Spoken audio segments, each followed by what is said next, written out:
Well, good morning, everybody. Welcome to the Underhood Show presented by Mel Hambelton Ford. My name is Phil Nightingale and Josh Profit. Morning, Josh. Good morning. Sunny and 70, right? It is. It is. Finally. Summertime is coming. I love it.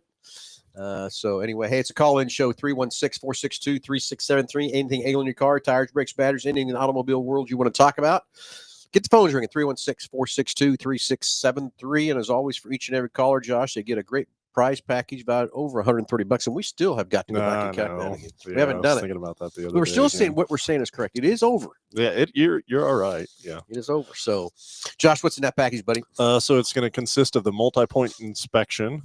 So where we check over everything safety related on the vehicle, just making sure that it's geared up and ready to go for that next 5,000 miles of driving. While we're performing that, you're also going to complete the works, which is an oil change and tire rotation. We use Motorcraft oil and filter products here at Mel Hambelton Ford.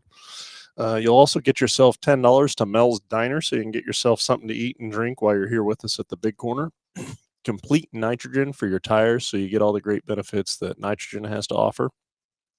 And then a BG products package, which consists of a can of MOA or motor oil additive for your engine oil and 44K for your fuel system. Again, just getting that vehicle geared up and ready to go for that next 5,000 miles of driving. So, all right, 316-46. God, you can't spit it out. 316-462-3673.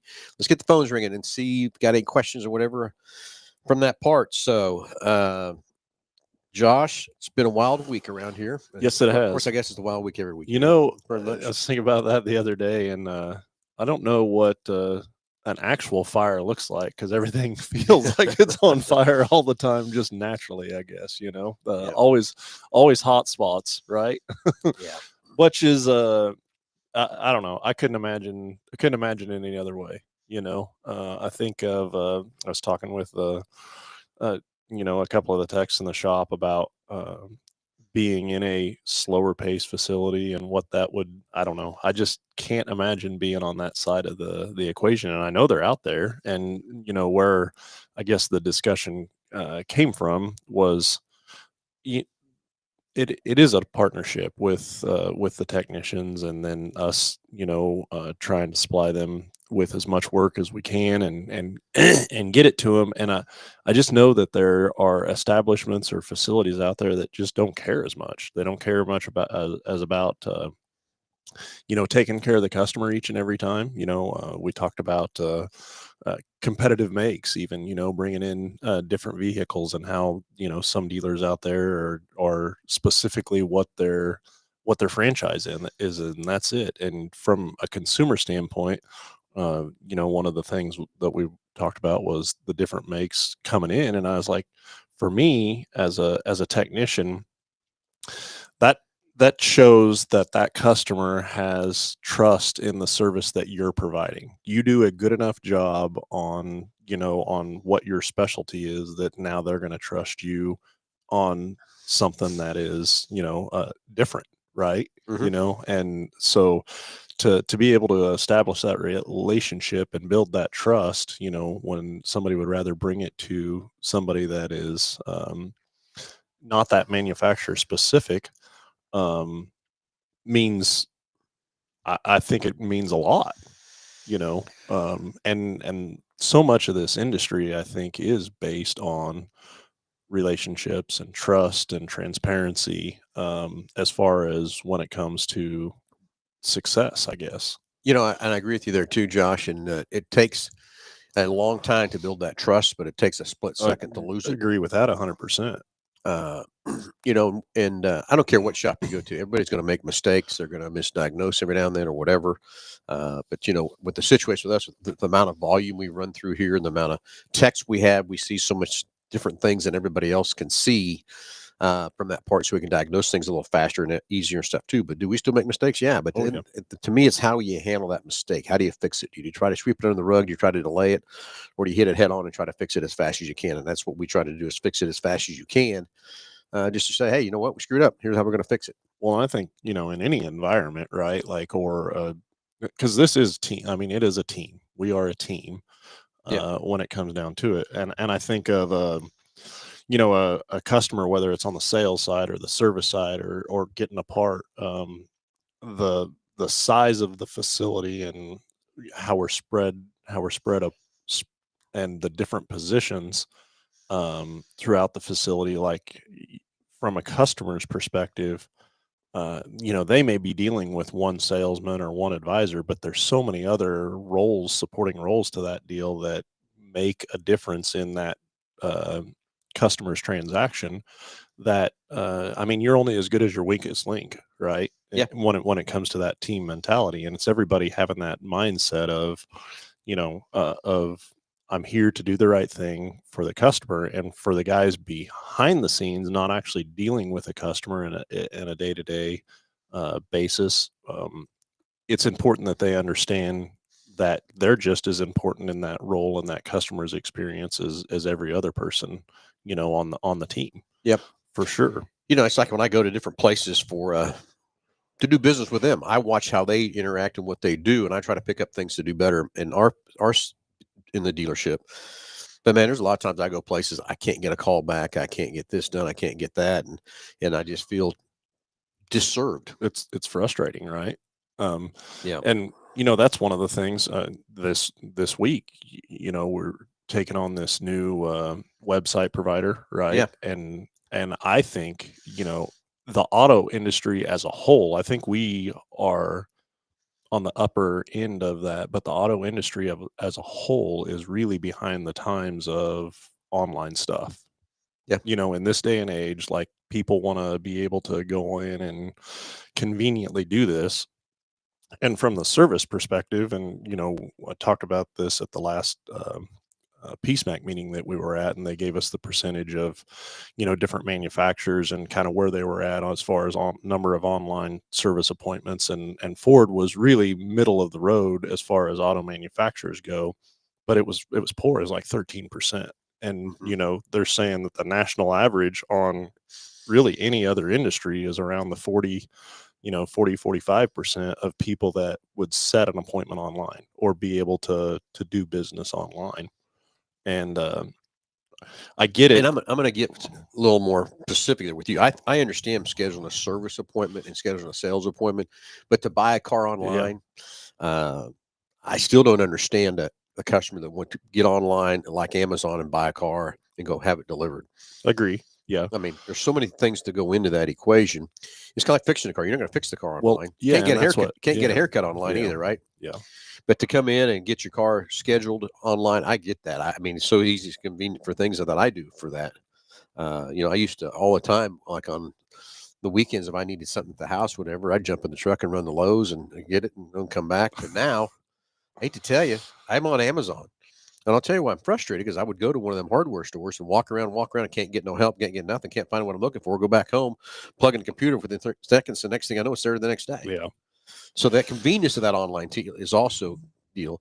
But going back to the sales side of it is, can I see you schedule an online appointment to come see the car and test drive the car and all that kind of stuff? Yeah, I understand 100%. That. Or do research to kind of figure out more what it is you're looking for, so that you're more prepared when you get here as to what it is you want, right? But buying a car online and have it delivered to your house and not drive it, not see it, not touch it. I mean, that's a commitment that you're going to live with for multiple years, right? Supposedly. Yeah. So from that part. But again, can the online situation be better? And I know that's what we're working towards with this new web provider we got with, we switched over, and we switched because the previous website we had just wasn't up to date and didn't have the technology to do what we needed to do. When the employee pricing kicked off, it took me 3 weeks to get that web provider to have employee pricing up. As soon as I turn on the dealer on the new website, it's there. It's ready to go. It was up there.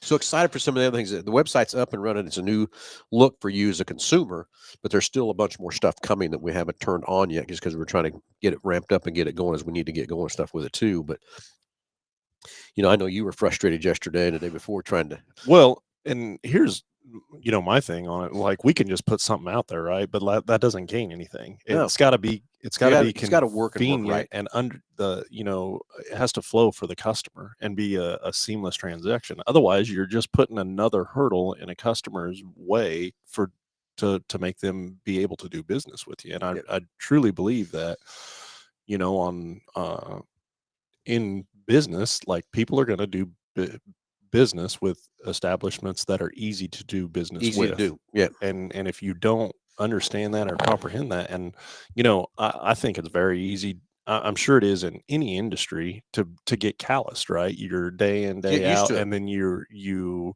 make excuses as for the reason that it's not easy for somebody to do business, because it's easier for you to do business that way as the business. And like, you can't do that. Mm-mm. You've got to keep tearing down those walls and keep making it, more seamless and easier for the consumer. Like Greg says here, he says the service experience might be even more important. We get service several times a year. We only buy a car every few years, and I And agree with him on that part. That's why I appreciate you working as hard as you are trying to get this web provider up to do what it needs to do to make it easy for our customers to get an appointment. But also the other thing is to differentiate whether they're coming to Quick Lane or coming to the main store. Well, and that's, I think that's where it gets a little tricky with us. We're different than a lot of stores. We don't have, we have the Quick Lane just down the street from us, but again, it's all attached all together and works out of the same system. and I think too, from a consumer standpoint, is okay. Well, how do I know what I need? And to be able to break that down online is hard as well.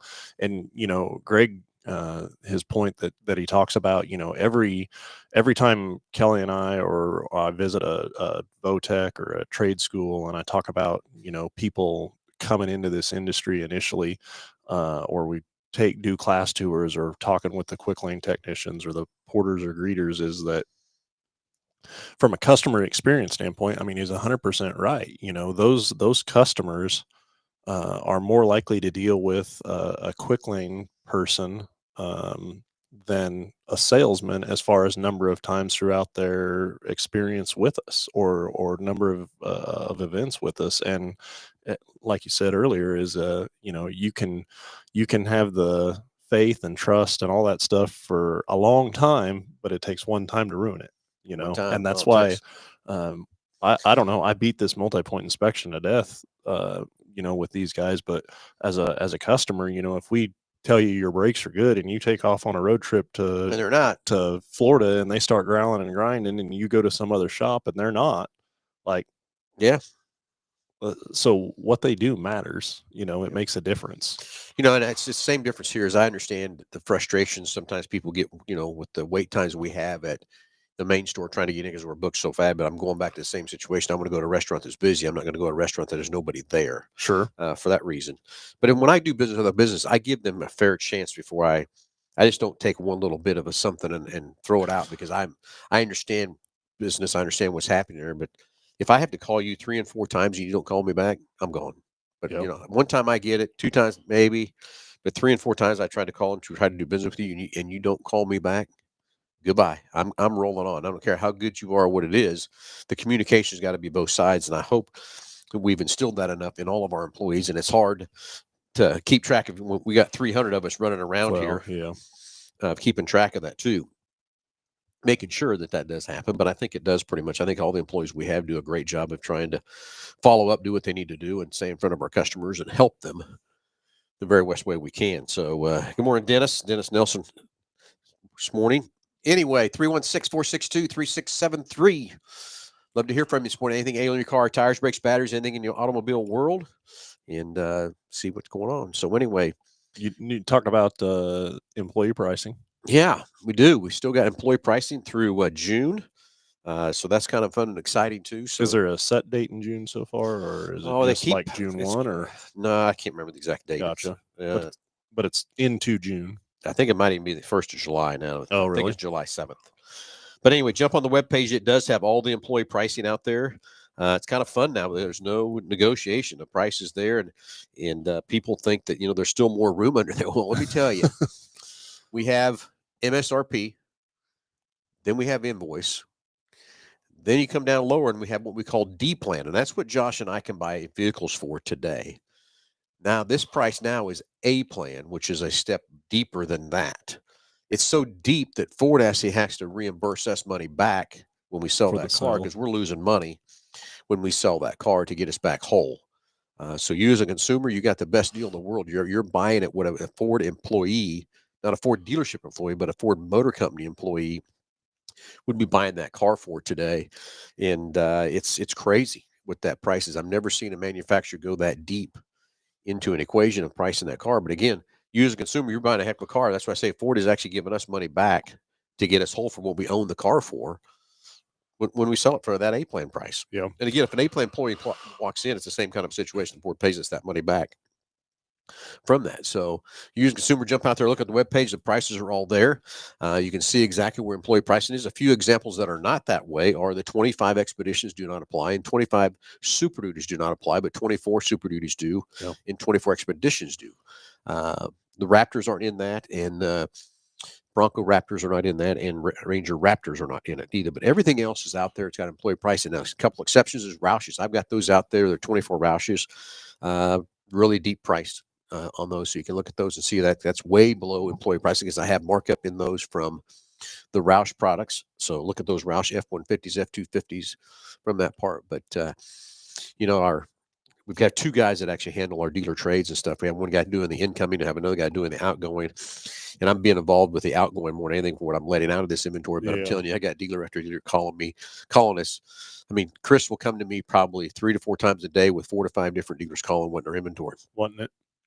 And it's because we have the most inventory. So if you're looking for somewhere to have a good selection of stuff, I promise you no one's got more cars. We got over 700 new Fords set on the ground out here.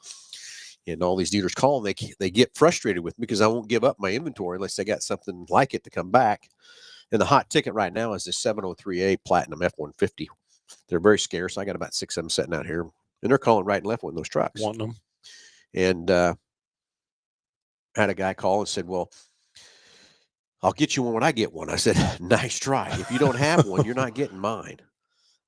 From that part. And then I had another guy call me and he said, well, I think I'll give you a Raptor from one. I said, okay, yeah, I'll trade you a Raptor for a 703 Platinum. Calls me back, well, my owner won't do that. So can I still have the truck? I said, no, no, you're not getting my truck if you don't give me something. Back and forth. So it's fun to have this inventory, but I've played interest on this inventory. I'm not going to give it to you because you've got someone to sell it to. I got people selling to it too. I sent last week somebody was looking at a Super Duty and sent 3 links to him with 3 different trucks that kind of and then this morning he was hey, it's kicking around the idea of maybe coming to look at them or whatever, and so we went back and 2 of the 3 were already gone. So it's there. You're definitely moving some stuff, that's for sure. Yeah, it is. It's fun and exciting right now. You as a consumer can jump on that employee pricing and really have some fun. So jump on the webpage, amhford.com. You can see all the pricing there where it's been discounted and got your employee price right there for you right in front of the page. So 316-462-3673. Love to hear from you. Anything ailing your car, tires, brakes, batteries, something you don't understand about your car. And when Josh and I can answer your questions and help you out with that. So Josh, anything else exciting happened in that service department this week that definitely it's been very, very busy, especially down at really both stores, but the Quick Lane for sure. And I think a lot of it is obviously summertime, and then people getting home from school or traveling or getting ready to travel for sure. And this morning we were talking I was talking with a couple that were getting their vehicle serviced, but then they were asking about additional maintenance needs. And I think that's where a lot of consumers just really don't know what they need outside of an oil change. And I think it gets so maybe even unsure of exactly the interval in which to do an oil change anymore, and that's where that multi-point inspection, I just value it so much on driving conditions and habits of when something is due or needed. But then also being able to take into consideration and know from a customer's standpoint of what their intentions are with the vehicle, how long they're planning on keeping it, and what how they operate that vehicle. And that goes all the way from, I think, the level of service that's done on the vehicle, all the way to like the tires that are selected on it, all the way to because I mean, I really do. Somebody that's going to drive a vehicle, more on the highway, that's always driving down the road, is going to maintain or operate a vehicle different than somebody that's, I can think of a couple people that delivered papers that were stop and go in town, turning in cul-de-sacs. That there's just so much of a difference degree of maintenance and things to look at and check over on that vehicle. Well, I'm going to give you the best example I can give you is Ford and GM have acknowledged BG products now. Correct. And Sean and those guys and Darren and Tim and all those guys over at BG. Tim just came back from a big deal down in Dallas where we gave him an F-150 to go down and do some testing and stuff with Ford. But Ford has introduced a couple products, but they're working on more products, and Chevrolet's already ahead of the game even further in initiating these products. So if the manufacturer is now recommending these services, that's why we've been recommending them to you for years. Yeah. But the manufacturers wouldn't want nothing to do with it because they didn't understand it, didn't get what it was doing for the cars. But now they've seen enough testing, they've seen enough stuff, and they see that these things need to be included in their services. So the maintenance manual, remember, what's in that manual is the minimum that you need to do to your cars. But just like me myself, I when I get something that needs serviced or whatever, and I'll jump and think. But the first thing that popped in my head is my generator in my trailer. It says to change the oil every 200 hours. Guess what? I'm changing it Right. Yeah. A lot more than that. every 100. Yeah. Every time it turns over 100 hours, I just know it's time to change the oil. Is that too often? No, but I mean, I want that thing to live. I don't want it to lay down on me for that part. And I'm putting additive in the fuel to help keep it clean. Diesels run anyway. Yeah. Jake always gives me crap about how much I put in. And, I've talked to the BG guys up there, and he says, basically, the more of this additive you put in a diesel, you're just giving it a better cocktail, is how you could describe it. And then I put the diesel MOA in the oil. That generator runs for sometimes 4 or 5 hours, and sometimes it'll run 24 hours and never shut off. It gets pretty hot in there.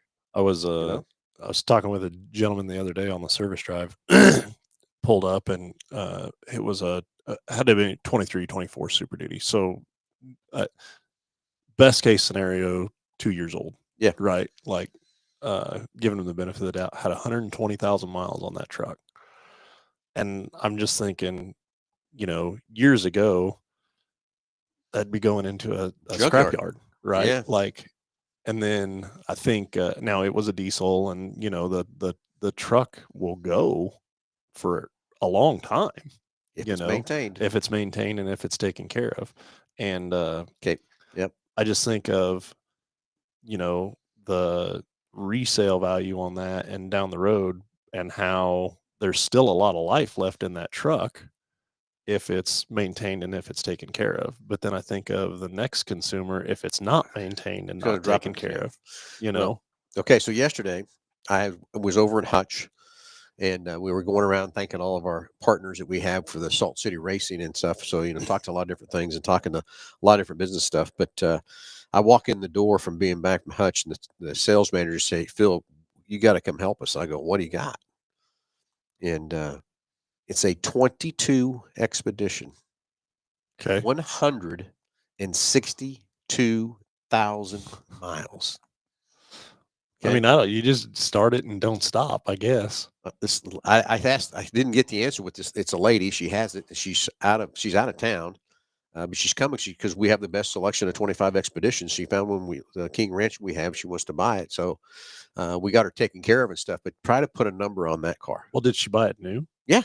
Oh yeah, bought it new, one owner, and try to put a number on that car. Everybody didn't know what to do with that. I mean, the books can't even get close. Yeah. I mean, there's just no way. And even some of the books would, you have the books you can go. This is what, to you as a consumer, you can go out there and put your numbers in KBB and Cars.com and Auto Trader, and they'll give you what they perceive value of that car is. But ask them to write a check for that number. Well, yeah. Okay. Yeah. There's a difference between giving a value and then what you'll write a check for when you pay for one from that truck. So we looked. I mean, it took me probably 20 minutes of trying to really dissect that car, and then looking at of course. Nothing's went through the auction with that kind of miles on it. Yeah. You have nothing to compare it to. There's no comparisons whatsoever. And the other thing that hurt it really too is it was a rear-wheel drive, not a four-wheel drive. Oh. But it was a Platinum. Yes. So see how much of an odd duck that is from that part. But I was getting after. I'll share some numbers with you. She had a deal where the one site said the thing was worth $30,000. Okay. The KBB hit it at 17 grand. Yeah. Okay. The Black Book hit it at 21 grand. And then the market, the tool we used to do the market, it was giving it a $19,000 hit for those miles. For the miles that was on it. From that part. But that one tool is what she was saying what she wanted for that car. No way is that car worth $30,000. Yeah. Because no one's going to pay for that 30. That's what I always look at is what's someone going to pay for it? Not Sure. From that part. What's it going to be able to, what's the value of that car? Well, and in that situation, and I don't necessarily know that side of it, but understand the year, it's relatively new, but is a lender going to look at that mileage and be shy of lending money on it? You're going to have very, very few lenders that will loan that money on a 160,000 mile car. And as a lender, I get it. Sure. The liability you have and making sure that loan gets paid and everything else too, because what's the life of that car? Has that 160,000 miles been maintained right? Mm-hmm. It probably has been maintained pretty good to get that kind of mileage out of it. But again, I guarantee she starts that thing in the morning and just runs all day. It has to. Yes. So it's burning all the condensation out and doing all the kind of stuff. So different intervals. Think about her mileage intervals. Think about her maintenance differences she's got versus someone putting 10,000 miles a year or 15,000 miles a year on a car. From that or part. Starting and stopping a bunch or making short trips here and there or so you can get sites to do whatever you want and give you a number from that part too and conditions and all that kind of stuff. And the one I like the best out there so far that I think is pretty fair, if you put your information in correctly about the condition of your car, KBB has a great tool out there that will help you. We have it on our website and stuff too. That's why it's there. But you can put your VIN number in and you go through and it'll ask you all kinds of questions about the condition of your car. And if you'll tell the truth about your car, it'll give you a very, very good value of your car for what it's really worth for the condition that it's in. Now, you can lie to it until everything's perfect. It's going to give you a bigger number. But then when I look at it, it's different things from that part too. But again, there's all kinds of tools out there. But that's what they were. She won 30 grand for that expedition. And everybody couldn't get her convinced. I said, look, guys. There's one way to show this. I couldn't come up with one of my tools that would show 30,000. Mm-hmm. So what she did, whatever she did to put that number in there, she didn't say about the right condition or something. Now I did have the miles in there. I did see that, but none of my tools. So I just said, you're going to have to print out our stuff, print out every one of them and just show her the numbers where they're at to prove that we're not trying to steal the car from her from that part. But that one tool, I think it was $30,800 or $30,300. That's crazy. Now, would you spend $30,000 on a 160,000 mile expedition? I wouldn't. No, not no happen. Way. And I don't know too. Being able to find those vehicles, right? I think is a large majority of where that comes from. So I think of several different insurance situations where I've been involved in where they've totaled a vehicle. And I think, I know you've been involved with me, and these insurance providers come back and say, well, hey, I have these as comparisons of vehicles, but then they're not as similar as what they see, right? And then the distance away they insurance are. Is just trying to find the cheapest car they can to compare it to, whatever. But I will tell you, if I get involved in 10 insurance claims of total cars, 8 times out of those 10, their numbers are weak compared to what they really should be offered. And I give the customer the information. And really, the best one to give that the right value to me is JD Power. It used to be called NADA, now it's called JD Power because they bought out NADA, and they've got the most very, very close, in my opinion, of the retail values of the cars. If you option it out correctly again, and give that to them, and then they take it to the insurance company and battle it from there. So anyway, 316-462-3673. Love to hear from you. Anything ailing your car, tires, brakes, batteries. Dennis Nelson, do you sell trailer tires? You bet, Dennis. We sell every kind of tire you can imagine. That's what I love about being a Ford dealer. We got 17 different models of tires we can sell you. So we can put you the right tire, the right speed rating, the right load rating, the right traction rating, and everything else you might need for your car, truck, or SUV. We got trailer tires. We got access to anything that's round and black. I think both of us can lay testament to different trailer tires and how they operate on a trailer. And you wouldn't think that there would, if it's round and black and goes on there versus, having the right load and speed rating and performing tire when it comes to a trailer makes all the difference. I'm sure we've all seen somebody with a trailer learn down the highway and someone laying on the side of the road with a blown tire. Well, it's one of those things that typically trailers do a lot of sitting, obviously, Yep. and that's where, a mileage interval on a trailer probably don't matter a whole lot. And, when that tire's old, 5 years, Dennis, you can look at needs your to be tires. replaced. Every tire has it. I don't care what tire it is. They've got what they call a Julian date, and it's going to be the first two digits are going to be the week of the year, and then the last digits are the year that was made. So basically, if you've got a 26, 22, that tire was made the 6th week of the year 26, yeah. 2022. And when it hits 5 years old, guess what? Tire is done on a trailer. That's one of the things. Most people on the trailers don't wear them out; they age out. Yeah. And that's what happens. They hook onto the trailer after the winter, haven't shared the air in it, get running down the highway, they get hot, and well, they think they had a blowout. No, what you had an overheat condition that got too hot and burnt that tire up. Come from together is what they call that. It Yeah. was together and it ain't no more. It ain't no more. Can't put the toothpaste back in the tube. No. Can't happen. It just can't happen. So biggest thing is for you take your trailers out is before you pull them out for winter or springtime, whatever it is, before you start pulling, check the air pressures. Yeah, I think this time of year I always think of boats coming out and Yeah. all the all the while it's been sitting. And Well, just coming back from Hutch yesterday, the guy side of the road holding up traffic as he was in the halfway in one lane, half in the other, blowed out tire on his boat trailer. So yeah, it's just check the air before you take off, and then always look at the Julian date, make sure you got some good. Even though the tread's good, that doesn't mean that tire's still okay. So a lot of things we can talk about on tires, that's for sure. so when I think of like maintenance intervals and kind of the different ways to do things, so I think of like brakes. So when a customer comes to you, and tires are, I think, the best example of that, of just making sure that there's investigative reasonings to which set of tires you put on. Yep. Obviously loads, how you operate in the vehicle, how long you planning on keeping it, and looking at all the options that are out there. But there's so many other different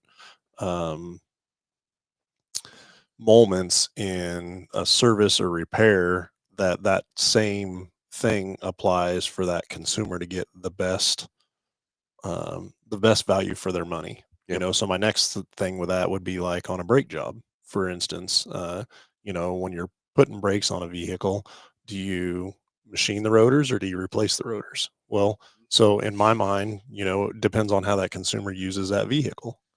If you're looking at the rotor and it's already got hot spots on it and it's pulsation, or there's hot spots on it and it pulsates and everything like that, like machining that rotor for that consumer that maybe is pulling a trailer all the time and stuff like that, although the rotor being in specification and can be turned, doesn't mean that it necessarily should be, because all it's going to do is make it thinner and it's going to get hotter quicker, and they're going to have pulsation issues sooner. But then somebody that's driving the vehicle down the highway all the time and doesn't doesn't have the same concerns, or not pulling a trailer or not under a load, like for them to turn a rotor, Not a big deal. It's not a big deal. It'll go many more miles. And so I think of a situation the other day of uh, maybe having an internal engine failure and being able to look at the condition of the vehicle, the overall miles of the vehicle, what the intent is from the consumer, how much longer they're going to keep it, to navigate that repair in a manner that, yeah, we could just go in and fix this one component, but long term, maybe it's better to look at a complete assembly, or, Yeah. what the best way to do that is. Or, hey, we're completing this repair of this component, but while we're here, you would be better off. I think of putting like a timing chain in something. And some of these new vehicles, the water pumps run on a timing chain. So you go in and you do a water pump or a timing chain, and what's the long-term intent of the vehicle, and while you're here, this would be money ahead to replace these other components, if the goal is to keep this thing much longer. And so that's where, again, just being able to communicate with the customer and have those conversations, and not being callous to the situation, and being able to understand the overall objective so that everybody's shooting for the same goal, I think is so important. Yeah, that's where you got to let us, as the experts, help guide you that way and everything else too, from what you need to do and how you need to do it. Going back to those brakes back in my day, turning rotors, Josh, the rotors were this big. Now we got rotors that are this big, and our rotors used to be this thick, and now they're this thin because they Yeah. figured out that extra weight flowing around there. So you could turn one of the rotors back in my day. You could take 30,000s off every time you did a brake job. Of course, brake pads didn't last as long as they did back then either, and it would still be okay because there's a lot of metal. Well, now they figured out how much metal that is swinging down the road. So there's so many times you can't resurface that rotor because you've let your brakes go too long, or you've rode them so hard, or worked them so hard. Now that's not me. I'm not hard on brakes at all. Not. I tell you, we still need to go back to what you talked about, Josh, is getting someone to drive a car with no power brakes, no power steering, Oh yeah. 3-speed on the tree, and the old asbestos brakes, and see how well those things stop. But then today, these brakes are incredible. And And nobody go through the intersection we rely on because they're coming through. I assure you. The next thing we was talking about, we were coming down 96 highway yesterday, coming back from Hutch to Wichita, and one of the dirt roads, we see this UPS truck coming. I mean, coming. I mean, the dust is flying behind him, and I look over, and Nick's got him picked up too. And I think, is he going to stop? You got her stop. I don't know how. He got her shut down. He got her shut down. Talk about relying on brakes. I'd hate to be his brake bill, because that was crazy. I mean, he was flying. Is he going to stop? He's going to stop. You get gun shy yourself. Nick actually hit the brakes, start slowing down. Yeah, if you're starting doing offensive driving, yeah. But brakes have changed a lot over the years. The best one for me is the analog brakes when they come out with them in 1985. My Pontiac rep come around in one of those 6,000 STEs, and he said, "Man, you got to check this thing out." Those were supercharged, weren't they? Not yet. That was the Bonneville SSEIs. Yes, yeah, okay. These were V6 front wheel drive cars, but he had a test model of the analog brakes. And I mean, this system under the brake deal was, just mammoth underneath there. All these things running everywhere. You popped the hood and you said, "Well, which one's the engine?" Yeah, I mean, it was that bad. So anyway, you drive that car, and did they work? Oh yeah, they work great. But you felt the pulsation. Yeah, the pedal moving and everything else like that. Did they do a good job? Yeah, they did a great job. Now today, everything's standard analog brakes. You don't feel it. You don't hear them. And you can't even hardly see anything on those cars anymore. And how much technology has changed. But also, that's how much better these brakes are. The biggest thing I didn't realize, I thought analog brakes would keep you more in control, instead of locking up and sliding and everything else, which it does do that. But the actual stopping distance is so much better too. Yeah. How much quicker they stop and everything. But, the things they've changed from that part all the way. I mean, that thing attached to that Pontiac was, it was probably 6 times the size of a master cylinder. All the stuff underneath there and all the solenoids and everything else like that. Damn. Yeah. And, and just how they get their data. I think of, TPMS sensors and how that's evolved over the years. And, we went from, wheel speeds to actual pressure in the tire to, and then the being able to go from just noticing a difference between the 4 tires to noticing what each individual tire. I don't, years ago when those first come out, you have a light on and everybody just kind of dismissed it because. Oh yeah, turn that thing off, will you? Well, yeah, we'll here in a minute, but we got to figure out why it's on. What's going on? They're just so much more accurate now. It's crazy. Now we got the trailer tires on the dash, and that's how when I pull the race rig, that's the first thing that's on my dash is the trailer tires. What's going on to watch those pressures and everything else from that part. So it's the backup cameras we have today, and can't sell cars because the backup camera's got a recall on it, and I made fun of that, or I thought that, and it wasn't that long ago. I jumped in a vehicle and there was nothing there, and I'm not gonna lie, I was like, "Well, this is kind of awkward." I got in my vet the other day to go take it out for a little spin, and ain't no backup camera in that, dude. And I will tell you, kind of missed it. It just was odd, it not being there, and so I guess I get that. Maybe we need the asbestos brake car for a little bit too, there, Phil. I don't know. Maybe just a little. Yeah. Just once around the block. That'll do. Yeah. Yeah. So anyway, Josh, anything else? So what do you got upcoming this week for racing? Well, headed to Salinas Speedway tonight with the modified. And then, of course, we've got Salt City Racing next Friday at the Hutch Fairgrounds. And it's kids' night. So get your kids out there. There's going to be all kinds of things. It's a party for the summer. And we're going to have all kinds of dump trucks, graders, fire trucks, ambulances, police cars, all kinds of neat things for the kids to have fun with. So get your kids and come out to the Kansas State Fairgrounds. Go to the Pizza Ranch on Tuesday, 4:30 to 8. Kids eat free with a paid adult. We'll be there with some race cars, and we're going to be handing out free tickets for the kids to get in. So free pizza and a free ticket. Dang. Not bad, huh? No, not bad. I've had a lot of people donate some money, and we're trying to decide what to do with that money to buy things for the kids, or I think what we're going to do right now, the idea is to take that money and start handing free tickets at the gate. Oh, gotcha. See how far it goes. Yeah. For the kids to get in. It's our IMCA opening night. So we run an A mods, B mods, stock cars, and hobby stocks. And so it'll be 4 classes of racing. It'll be a lot of fun for everybody. So from that, and then we'll be back at Salina again on with the modified on following Saturday.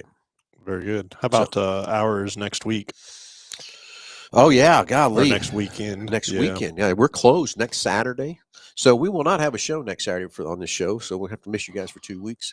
Then of course we're closed Monday for the holidays. So it'll be a 3-day weekend for the store, and pretty. That's going to be all sales and service, and Quick Lane and everybody. Big Corner Creative and all those guys. So yeah, no show next Saturday, but make sure you get over to Salt City. It's a lot of fun, a lot of racing and stuff. Jump on saltcityracingllc.com. You can buy your tickets online and rock right through the door. We're also going to have a new deal hung up there where you can click a QR code as you get to the gate. So you don't have to go to the box office. You can buy your ticket through the QR code real quick from that part. I know QR code right now is a little nasty word with you, Josh, but it's okay. That's okay. We'll work through it. But yeah, get your kids. Come out next Salt City. 5 to 7 is going to be the party before the races with all the kids and all the stuff down below there. I got a lot of ideas of hopefully the SWAT team can come back. The city's bringing a bunch of big vehicles they brought last time. They're going to bring some more. I hope they bring that ladder truck back. Yeah, they had a ladder truck up there and had the ladder all stretched out. I had a couple guys watching the races through the ladder and stuff, so it should be fun. Yeah, those fire trucks are impressive. Yeah. So get a friend, get a family, come out to the Big Corner. Come out to the Kansas State Fairgrounds and have some fun racing, watch the cars go and everything else too. Be a good time.